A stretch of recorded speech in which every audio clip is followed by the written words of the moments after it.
Requisitos que deben cumplir los autónomos para cobrar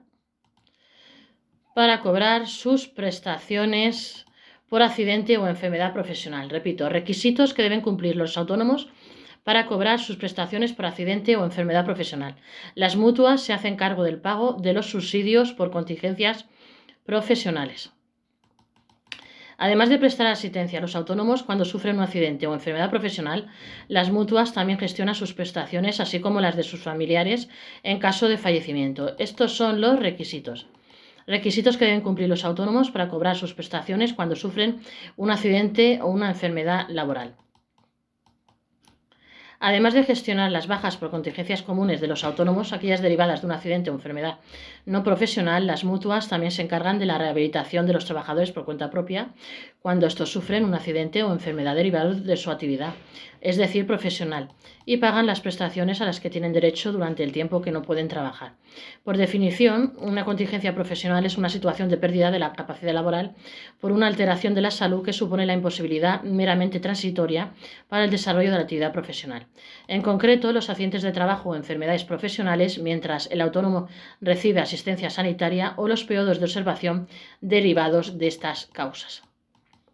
En este punto cabe diferenciar estas bajas de las que se producen por contingencias comunes, que son alteraciones de la salud que no tiene precisamente la condición de accidente de trabajo ni de enfermedad profesional, por ejemplo, una gripe que impida al autónomo realizar su trabajo. En su gestión de las prestaciones, las mutuas deben tener en cuenta numerosas cuestiones, como que el autónomo cumpla con los requisitos exigidos para acceder a ellas, o las posibles recaídas que pudiera sufrir por su contingencia profesional o la rehabilitación. Además, según nos explica la entidad que agrupa a las 18 mutuas colaboradoras con la Seguridad Social, de ellas también depende la gestión de las prestaciones que cobran los familiares de los autónomos cuando estos fallecen a causa de un accidente laboral o una enfermedad profesional. ¿Qué requisitos deben cumplir los autónomos para tener derecho a percibir una prestación por contingencias profesionales? Además de haber sufrido un accidente o enfermedad laboral, categoría que determina las mutuas, los autónomos deben cumplir con una serie de requisitos para poder acceder a la prestación por contingencias profesionales, que son las siguientes: haber formalizado la cobertura de la acción protectora por contingencias profesionales con una mutua, un trámite obligatorio cuando se formaliza el alta en el régimen especial de trabajadores autónomos RETA, estar afiliado al RETA en el momento del hecho causante, es decir, del accidente laboral o la enfermedad profesional. A diferencia de la baja por contingencias comunes, en este caso no es necesario contar con un periodo mínimo de cotización previo a la incapacidad, encontrarse al corriente de pago de las cotizaciones a la Seguridad Social. En caso de no ser así, el autónomo podrá abonar sus cuotas pendientes tras recibir una invitación al pago por parte de la mutua. Además, desde la AMAT nos explican que el derecho a la prestación por contingencias profesionales nace el día siguiente a la baja en el trabajo, así como el importe de esta, que corresponde al 75% de la base reguladora por la que el autónomo se encuentre cotizando a la Seguridad Social. Por otro lado, los autónomos que actúen de forma fraudulenta para obtener el subsidio, trabajen durante la situación de incapacidad temporal o rechacen el tratamiento indicado por la mutua, podrían ver cómo sus prestaciones quedan anuladas, también cuando no acudan a los reconocimientos médicos establecidos por esta. Las recaídas de estas bajas también son consideradas contingencias profesionales. De igual modo, las mutuas también son las encargadas de valorar y gestionar las prestaciones por contingencias profesionales de los autónomos cuando estos sufren una recaída derivada de un accidente o enfermedad laboral anterior. En estos casos, la calificación de recaída depende del tiempo que haya pasado desde el primer alta del trabajador por cuenta propia. Así, si el periodo de actividad es superior a 6 meses, se iniciaría un nuevo proceso de incapacidad temporal, aunque se trate de la misma o similar enfermedad. Por el contrario, si es inferior a 6 meses, siempre que el diagnóstico sea coincidente, se consideraría como el mismo proceso. En caso de fallecimiento del autónomo, ¿quién se encarga de las prestaciones a sus familiares? Cuando un autónomo fallece a causa de un accidente laboral o una enfermedad derivada de su actividad, sus familiares directos tienen derecho a percibir ciertas prestaciones. Es el caso, por ejemplo, de las pensiones de viudedad, orfandad o en favor de familiares, pero también de las indemnizaciones especiales o el auxilio por defunción.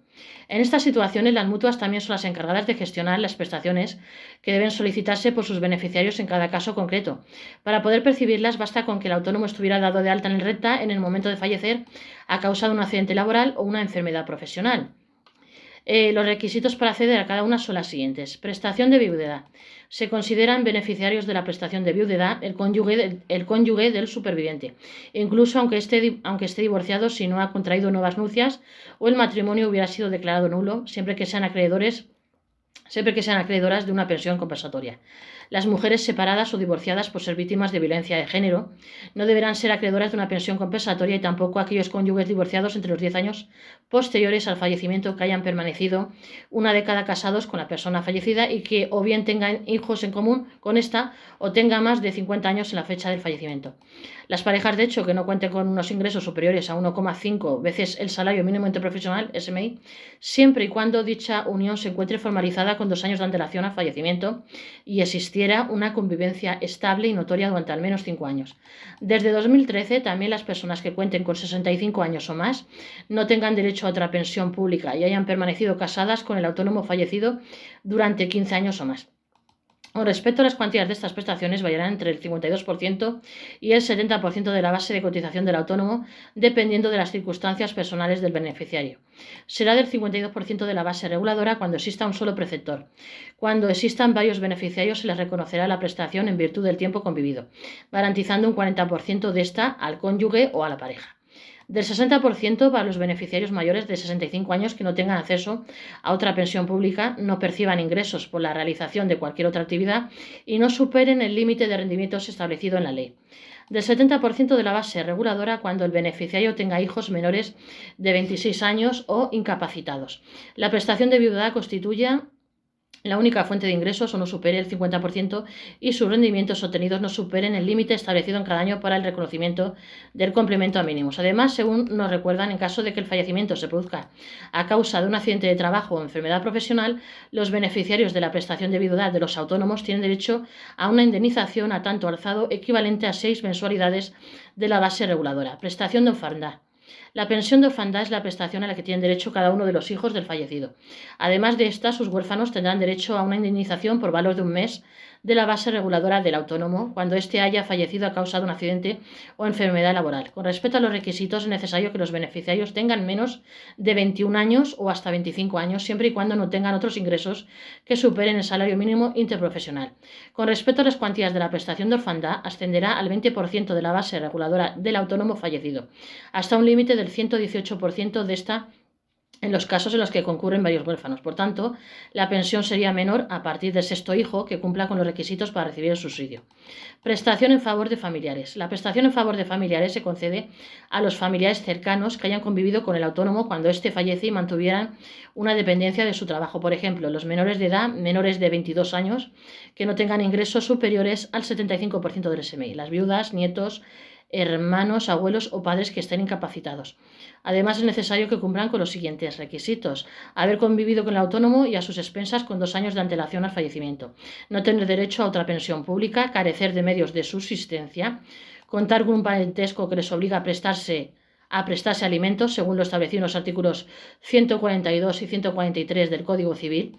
Con respecto a la cuantía de la prestación, esta asciende al 20% de la base de cotización del autónomo fallecido y es compatible con las pensiones de viudedad o orfandad que ya podían disfrutar estos familiares. Indemnización especial a tanto alzado. Esta indemnización se concede a los padres del autónomo cuando éste fallece a causa de un accidente laboral y enfermedad profesional mientras estuvieran a su cargo, siempre que no existan otros familiares con derecho a pensión. En estos casos se concede una indemnización que asciende a 9 meses de la base si se trata de un solo ascendiente o de 12 meses de la base reguladora del autónomo si se trata de los dos. Auxilio por defunción. Por último, la prestación de auxilio por defunción es una prestación concedida a las personas que hayan soportado los gastos del sepelio del autónomo. Suelen ser el cónyuge, la pareja de hecho, los hijos o los parientes que convivieran habitualmente con éste, cuando fallece a causa de un accidente laboral o enfermedad profesional. En 2023 ascendía a 46,50 euros. A 46,50 euros. Los autónomos que sufran un accidente o enfermedad laboral pueden optar a prestaciones especiales. Por último, una cuestión que muchos autónomos no conocen es que en caso de sufrir un accidente laboral o una enfermedad profesional, pueden optar ellos o sus familiares a recibir algunas prestaciones especiales dirigidas a rehabilitarse o adaptar sus medios para ayudar en su recuperación. Como en el resto de los casos, las mutuas son las entidades encargadas de gestionarlas, ya que sus fondos se dirigen a la reserva de asistencia social de cada una de ellas. Entre los tipos de ayudas especiales disponibles se encuentran las dedicadas a la rehabilitación y recuperación, a la reorientación profesional y adaptación del puesto de trabajo del autónomo, para la adaptación de los medios esenciales para su vida, como las viviendas o vehículos, o la ya citada prestación por auxilio por defunción, entre otras.